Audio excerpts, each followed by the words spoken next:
সকাল থেকেই মেঘলা ওয়েদারের জন্য চারিদিক কেমন ভিজে ভিজে ভাব, আর টিপ টিপ করে বৃষ্টি শুরু হয়ে গেছে। মাকে বললাম, আজকে কি তাহলে একটু খিচুড়ি রান্না হবে? মাও অমনি সঙ্গে সঙ্গে আনাজপাতি কেটে ফেলল। এখানে ক্যাপসিকাম, কপি, আলু, গাজর, বিম কড়াই এগুলো ছোট ছোট করে কেটে নেওয়া হয়েছে। তারপরে খিচুড়ির সাথে একটু বেগুনি হবে বলে দেখুন বেগুনগুলো কেমন বেগুনির সাইজে কেটে রাখা হয়েছে। খিচুড়ির সাথে বেগুনি খেতে খুব ভালো লাগে, আর মনে হয় যেন কিছুই চাই না। খিচুড়ির সাথে বেগুন পুরো আজকে জমে যাবে। এরপরে খিচুড়ির সাথে একটু সোয়াবিন দেবো বলে সোয়াবিন ভিজিয়ে রাখা হয়েছে। এই দেখুন, এটা আমাদের গাছের কুমড়ো ফুল। কুমড়ো ফুল ভাজা বেসন দিয়ে খুব ভালো লাগে। এই যে লাট সাহেব, সকাল 10টা হলো, ঘুম ভাঙার টাইমের। অন্যদিন তাড়াতাড়ি ওঠে, ওই ব্রাশ দিয়ে তাড়াতাড়ি দাঁত মাজিয়ে নিলাম। আজকে ভাবলাম আর দুধ খাওয়াবো না, সেই জন্য একটু চিড়েকে দুধ দিয়ে ফুটিয়ে খাইয়ে দিলাম।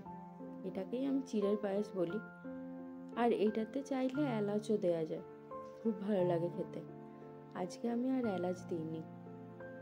এই চিড়েটাকে ভালো করে ধুয়ে তারপরে তাতে একটু গরম দুধ দিয়ে ফুটিয়ে আর একটুখানি গুড় দিয়ে ভালো করে ফুটিয়ে খাইয়ে দিয়েছিলাম।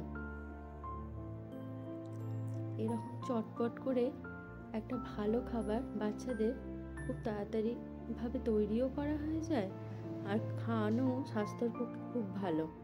সেই জন্য আজকে এত দেরি হয়ে গেছে উঠতে, সেই সব কারণে এই রান্নাটা ওকে ঝটপট করে খাইয়ে দিলাম।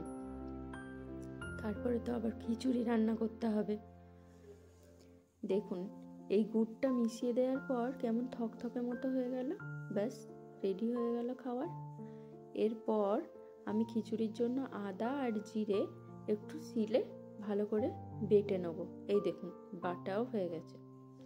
এত ভারী শিল, খুব তাড়াতাড়ি বাটা হয়ে যায়, কোনো অসুবিধাই হয় না।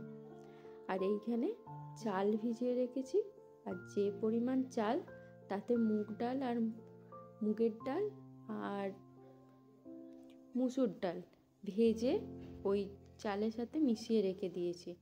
আর যে আনাজগুলো কাটা হয়েছিল সেইগুলো মা অমনি ভেজে নিল। খিদেও পেয়ে গেছিলো, কি খাবো, সেই জন্য ছোলা মুড়ি খেয়ে নিলাম সকাল সকাল। এতে সোয়াবিন আর চাল ডাল সব একসাথে দিয়ে দেওয়া হয়েছে। জলটাতে একটু ভালো করে ফুটিয়ে তারপর ফুট ধরে গেলে অন্য সব সবজি দিয়ে দেওয়া হলো, আর তাতে পরিমাণ মতো হলুদ আর নুন মিশিয়ে দিয়েছি। ভালো করে মিশিয়ে দেওয়ার পর এরপরে মা এই খিচুড়ির মশলাটা তৈরি করে নিচ্ছে। এতে জিরে, ওই আদা আর জিরে বাটা, তেজপাতা এইসব দেওয়া হয়েছে, আর কাঁচা লঙ্কা ভেঙে দিয়েছি। আমরা গুঁড়ো লঙ্কা একদম ইউজ করিনি, বেশি ঝাল করব না, আসলে ছেলেটা খাবে তো, সেই সব কারণে। এরপরে এর সাথে একটুখানি টমেটো কেটে মিশিয়ে দিচ্ছি। এরপর এতে পরিমাণ মতো নুন, হলুদ, চিনি এইসব মিশিয়ে দেওয়া হবে। আপনারা চাইলে গুঁড়ো মশলাও ইউজ করতে পারেন লঙ্কার, কিন্তু আমরা করিনি। ভালো করে মশলাটা ভেজে নেওয়ার পর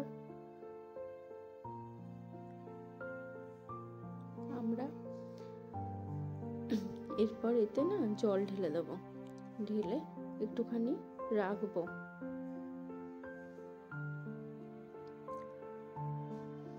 তারপরে এতে পরিমাণ মতো একটু চিনিও দিয়ে দেওয়া হলো। 2-3 মিনিট ভালো করে নেড়ে এই মশলাটাকে ভেজে নিতে হবে।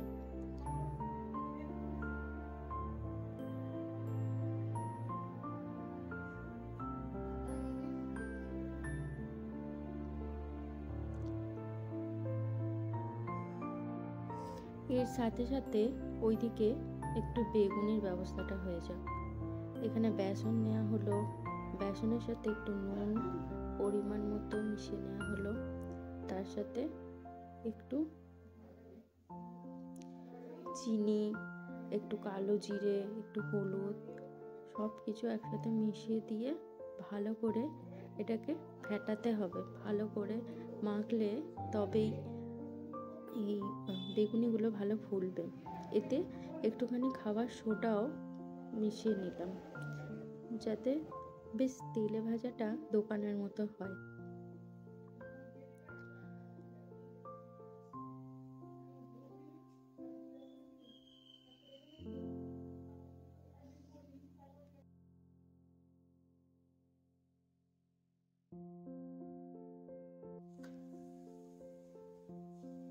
দেখুন এখানে একটু কালো জিরেও আমরা মিশিয়ে নিলাম। এরপর ওই মশলাটা ভাজা হয়ে গেছে, ওতে একটু জল ঢেলে দেওয়া হলো।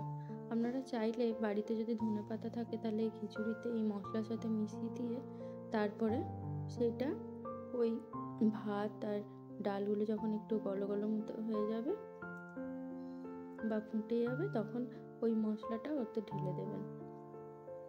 দেখুন এরপরে সব কিছু রেডি করে নেওয়ার পর এই বেসনটাকে মা ভালো করে একটু চিনি দিয়ে ফেটিয়ে নিচ্ছে, চিনি আর জল দিয়ে।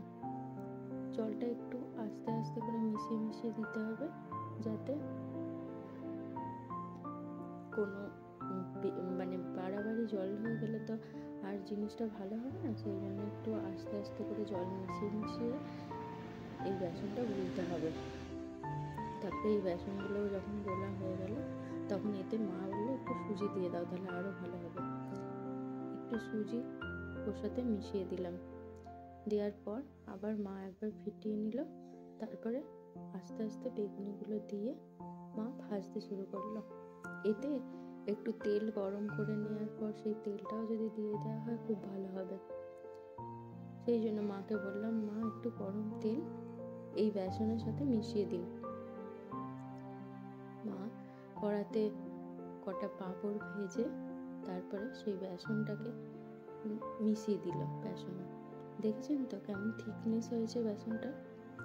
তারপরে এই পাঁপড়টা ভেজে তুলে রাখার পর ওই গরম তেলটা মা ওই বেসনের সাথে মিশিয়ে নেবে।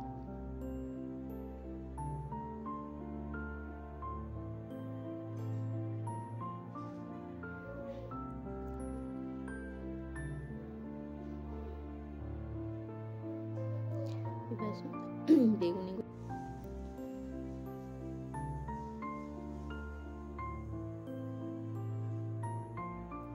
দেখবেন এই তেলে ভাজাগুলোর এপিঠ ওপিঠ ভালোভাবে লাল লাল হয়ে যাওয়ার পর তারপরে তুলে নেবেন। দেখবেন বেশ মুচমুচে হয়ে গেছে, একদম দোকানের তেলে ভাজার মতো। দেখুন কেমন লাল লাল হয়ে যাচ্ছে। এরকম হয়ে যাওয়ার পর তুলে নেবেন। আমার ছেলের জন্য তো খাবার রেডি। ছেলে ঝাল একদম খেতে পারে না, এমনকি আদার ঝালও নয়। সেই জন্য আগেই ওর মশলা দেওয়ার আগেই ওর খিচুড়িটা তুলে নেওয়া হলো। এরপর ওকে এই সাদা খিচুড়ির সাথে বেগুনি আর পাঁপড় দিয়ে খাইয়ে দেবো। আর আমাদেরটাতে ওই মশলাগুলোকে ভালো করে মিশিয়ে নেব।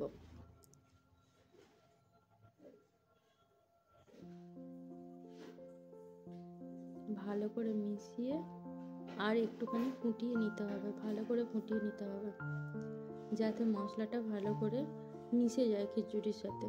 তাহলে দেখবেন স্বাদটা খুবই ভালো হচ্ছে। এরপর একটুখানি এর সাথে গরম মশলা দিয়ে, আর দেখুন এখানে আমি সানরাইজের গরম মশলা ইউজ করেছি, একটুখানি গরম মশলা দিয়ে আর চাপা দিয়ে রাখবেন। কেউ যদি ঝাল ঝাল গরম মশলার টেস্ট পেতে চান তাহলে একদম নামাবার আগে সেই গরম মশলাটা দিয়ে একটু চাপা দিয়ে রেখে দেবেন। কিন্তু আমাদের এই গরম মশলার ঝালটাও কেউ খেতে পারে না, সেই জন্য আগেই আমরা এই গরম মশলাটা দিয়ে আর চাপা দিয়ে রেখে দিয়েছিলাম। এরপর দেখবেন ভালো করে যখন মিশে গিয়ে সেদ্ধ হয়ে যাবে তখন আপনারা এই খিচুড়িটা নামিয়ে নেবেন।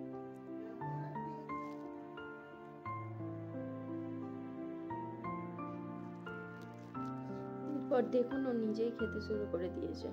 ওর খুব ভালো লেগেছে, ও নিজেই খেতে ভালোবাসে, সেই জন্য নিজেই এইভাবে খেতে শুরু করে দিয়েছে। এটা আমার প্রথম ব্লগ। যদি আপনাদের ভালো লেগে থাকে প্লিজ লাইক করে দেবেন। আমি চেষ্টা করব আরও ভালো ভালো ভিডিও নিয়ে আসার। Thank you.